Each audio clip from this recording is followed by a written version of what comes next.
அன்பு தேவனுடைய பிள்ளையே, தேவனுடைய சமூகத்தில் எனக்கு தான் இப்படிப்பட்டதான பிரச்சனை, என்னுடைய குடும்பத்தில் தான் இப்படிப்பட்டதான போராட்டம், எனக்கு தான் இப்படிப்பட்டதான அநேக வேலை ஸ்தலத்தில் அநேக பிரச்சனைகள், இப்படிப்பட்டதெல்லாம் எனக்கு தான் அநேக நெருக்கங்கள் வருகிறது என்று கேட்டுக்கொண்டிருக்கிறதான அன்பு தேவனுடைய பிள்ளையே, நீ அதிலிருந்து விடுதலை பெறுவதற்காக நீ ஒருவேளை இடத்தை மாற்றலாம் என்று நீ நினைத்து கொண்டிருக்கலாம். ஒருவேளை இந்த வீட்டுக்கு வந்தது நிமித்தமாக தான் வியாதி அடுத்தடுத்து வருகிறது என்று நீ வீட்டை மாற்றலாம் என்று நீ நினைக்கலாம். நகோமி அந்த தேசத்தில் பெத்லெஹேமில் பஞ்சம் ஏற்பட்டது நிமித்தமாக பஞ்சத்திலிருந்து தப்பிப்பதற்காக அவர் மோவாப்பை நோக்கி போனார். ஆனால் அது ஆண்டவருடைய சித்தமா என்று அவள் கேட்கவே இல்லை. அவள் தன்னை விடுவித்து கொள்வதற்காக, பஞ்சத்திலிருந்து காப்பாற்றப்படுவதற்காக அவள் போனாள். ஆனால் அந்த போன இடத்துல அவளுடைய வாழ்க்கையில் மிகவும் பரிதாபமான காரியங்கள் நடைபெற்றது. அன்பு தேவனுடைய பிள்ளையே, உன்னுடைய வாழ்க்கையில் ஏன் தேவன் அதற்காக அனுமதிக்கிறார் என்றால், உன்னை அந்த இடத்துல நீ எப்படிப்பட்ட தேவனுடைய பிள்ளை, உன்னோடு கூட இருக்கிறவர் எப்படிப்பட்ட வல்லமை உள்ளவர் என்பதை அந்த இடத்துல காண்பிப்பதற்காக தான் தேவன் சில காரியத்தை உனக்கு அனுமதிக்கிறாரு. நீ அதிலிருந்து விடுதலை பெறுவதற்காக. நீ எங்கேயாச்சும் போயிட்டா நம்ம அதிலிருந்து ஒரு விடுதலை பெற்றலாம் என்று நினைக்காத. அநேக நேரங்களில் பரிசுத்தவான்களுடைய ஐக்கியத்தை விட்டு போயிட்டா கூட எனக்கு நல்லா இருக்கும் என்று அநேக நேரங்களில் நீ நினைத்து கொண்டிருக்கிறாய். அன்பு தேவனுடைய பிள்ளையே, அதற்கு மாறாக தேவனுடைய சமூகத்தில் நீ சென்று அதற்கு தேவையான கிருபையை நீ கேளு.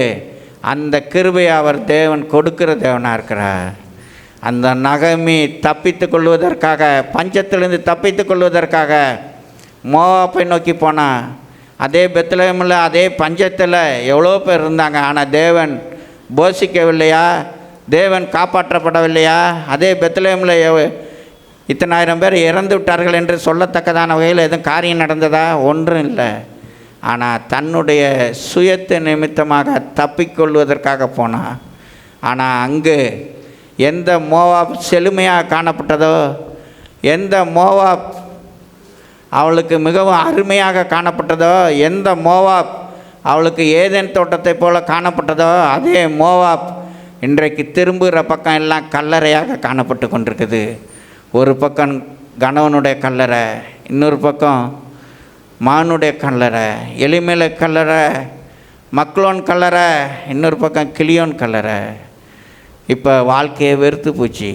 மறுபடியுமாக பெத்தேலை நோக்கி வர புறப்படுறா. அன்பு தேவனுடைய பிள்ளையே, நம்முடைய வாழ்க்கையில் தேவன் சில காரியத்தை அனுமதிக்கிறார் என்றால் அதிலிருந்து நம்ம விடுதலை பெறுவதற்கு நம்ம முயற்சி பண்ணாமல் அந்த காரியத்திலிருந்து ஜெயத்தை பெறுவதற்கு தேவனிடத்தில் நம்ம கிருபையை பெற்றுக்கொள்ள வேண்டும்.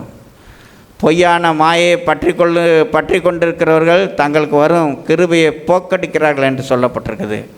நம்ம பொய்யான மாயையை பார்த்துக்கிட்டு நம்ம அப்படி போக வேண்டாம். நீங்கள் இருக்கிறதான இடத்திலிருந்து உங்களுக்கு தேவன் விடுதலை தருவார். நீ எப்படிப்பட்ட ஆள் என்பதை அந்த வேலை ஸ்தலத்தில் உன்னை உயர்த்துவதற்காக, உன்னை காண்பவர் அவரை காண்பதற்காக, உன்னை பார்ப்போர் உன்னோடு கூட இருக்கிறதான தேவன், மகத்துவமான தேவன், வல்லமையான தேவன், உனக்காக யுத்தம் பண்ணுகிற தேவன் என்பதை அறிந்து கொள்வதற்காக சில காரியத்தை அங்கே அனுமதிக்கிறார் என்பதை நீ அறிந்து கொள்ளு. அதுக்கு தேவையான கிருபையை கேட்டனா தேவன் தருவார். அதிலிருந்து ஒரு ஜெயத்தை நீ பெற்றுக்கொள்வார். அதற்கு மாறாக அதிலிருந்து தப்பிக்கொள்ள நம்ம முயற்சி பண்ண வேண்டாம். அன்பு தேவனுடைய பிள்ளையே, தாவீது எப்படிப்பட்டவன் என்பதை காண்பிப்பதற்காக தான் அந்த இடத்துல கோலியாத்து அங்கே ஒரு யுத்தத்தை தேவன் உண்டாக்குனார். அவன் அங்கேருந்து தப்பி போயிருக்கலாம். ஆனாலும் அவன் பாருங்கள் எதிர்த்து நின்னான். அதிலிருந்து தப்பிக்கொள்வதற்கு அவன் பார்க்கல, அவன் எதிர்த்து நின்னான். கிருபையை சார்ந்து கொண்டான், ஜெயத்தை பெற்றுக்கொண்டான். அதற்கு அப்புறம் தான் தாவீது எப்படிப்பட்டவன் என்பதை இஸ்ரவேல் தேசம் முழுமைக்குமா தெரிஞ்சிச்சு. அன்பு தேவனுடைய பிள்ளையே, அதனால் சோர்ந்து போகாதே. என்னுடைய வாழ்க்கையில் தான், என்னுடைய குடும்பத்தில் தான், குடும்பத்தோடு சேர்ந்திருப்பது நிமித்தம் தான் இப்படிப்பட்ட பிரச்சனை என்றெல்லாம் நினைத்து அதிலேருந்து விடுதலை பெற நீ நினைக்காத. தேவன் அது கேட்டதான கிருபையை தருவார். அப்படிப்பட்ட தேவன் நமக்கு இருக்கிறபடியா ஸ்தோத்திரம் செலுத்துவோம். சோரம் சோரம் சோரம் சோரம் சோரம். எங்களை நேசி